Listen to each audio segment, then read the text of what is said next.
지금 중앙아시아의 거인 카자흐스탄의 정세가 혼돈 속에 있습니다. 시위대와 정부의 대립으로 수많은 사상자들이 발생하고 있고, 정부의 비상사태 선포에도 불구하고 곳곳에서 충돌이 계속 발생하고 있습니다. 이때를 틈타 상점을 약탈하는 무리들도 있어서 시위가 아닌 폭동이라고 하기도 하고, 외부 세력이 개입해서 선동하고 있다고 하기도 하죠. 사실 이 정도의 대규모 시위가 단 며칠 사이에 빠르게 카자흐스탄의 곳곳에서 발생하는 건 카자흐스탄 독립 이후 처음 보는 광경입니다. 그래서 이건 이전 시위와 다르다고 판단돼서 바로 영상을 만들어서 공유드린 적이 있습니다.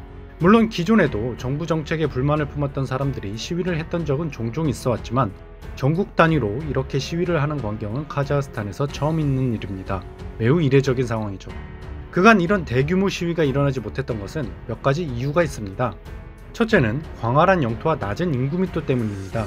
카자흐스탄은 세계에서 9번째로 영토가 큰 나라임에도 불구하고 인구는 1800만 명 정도밖에 안 됩니다. 도시도 잘 발달되지 않아서 국토 남동쪽에 위치한 최대 도시 알마티 180만, 국토 북쪽에 위치한 누르술탄 100만이고 나머지는 다 중소도시들입니다.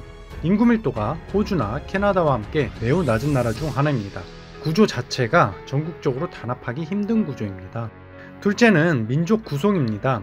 기본적으로 카자흐인이 약 63%로 다수지만 러시아인도 23% 정도로 적지 않고 소수 민족들도 많습니다. 이해관계가 하나로 합쳐지기가 쉽지 않죠. 실제로 카자흐스탄 내에서도 이번 시위를 부정적으로 보는 시선도 적지 않죠. 세 번째 이유는 종교입니다.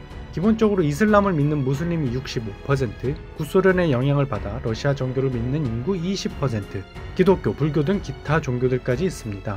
물론 실제 카자흐스탄에 가보면 이슬람 국가라 믿기지 않을 정도로 개방되어 있습니다. 그럼에도 과거 지배층의 종교인 러시아 종교에 대한 반감은 가슴 깊은 곳에 남아있죠. 이렇게 상대 종교에 반감이 있는 상태에서 함께 시위를 하는 것은 사실 쉽지 않은 일이었습니다. 네 번째 이유는 러시아입니다. 카자흐스탄에는 가스나 석유는 물론 우라늄과 같은 각종 광물 자원이 매우 풍부합니다. 이를 러시아가 그냥 놔둘 수는 없죠. 아울러 중앙아시아의 핵심인 카자흐스탄을 장악하면 다른 중앙아시아 국가들도 통제하기 수월하고, 또 중국과 러시아 사이에서 완충지대 역할도 가능합니다. 이는 러시아가 카자흐스탄을 잃는다면 이 모든 상황이 반대로 된다는 뜻이기도 하죠. 해서 카자흐스탄 정부 뒤에 러시아가 있다는 사실을 알고 있는 사람들은 독재에 불만이 있어도 목소리를 내기 힘든 구조였었습니다. 오히려 러시아를 등에 업은 독재자를 통해 러시아가 중국으로부터 카자흐스탄을 보호해주고 있어서 그나마 잘 살고 있다고 생각하는 사람들도 적지 않죠. 지리적으로 미국, 유럽과 떨어져 있어 서방 세계의 도움을 기대하기 힘든 상황이라 어차피 도움을 못 받을 바엔 중국보다는 그나마 러시아가 낫다고 생각하는 사람들이 꽤 많습니다. 다섯 번째는 언어입니다. 카자흐스탄은 러시아어와 카자흐어 두 가지 언어를 동시에 사용합니다. 젊은 사람들 상당수는 두 가지 언어를 다 구사하지만 일부는 둘 중 한 가지 언어밖에 하지 못하기도 합니다. 해서 자국 내라도 일정 규모 이상의 모임이 있을 경우 통역관이 통역을 해야 하는 상황이 많아요. 언어가 다르니 그만큼 서로 뭉치는데도 어려움이 있는 것이죠. 이 외에도 기타 여러 가지 이유들이 있지만 이러한 이유들로 그동안 카자흐스탄에서 이 같은 대규모 시위를 하지 못했었습니다.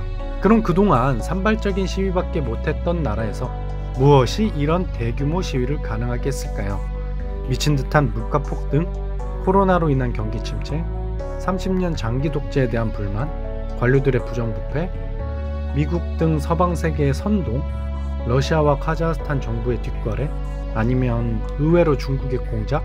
여러분의 의견을 부탁드립니다. 감사합니다.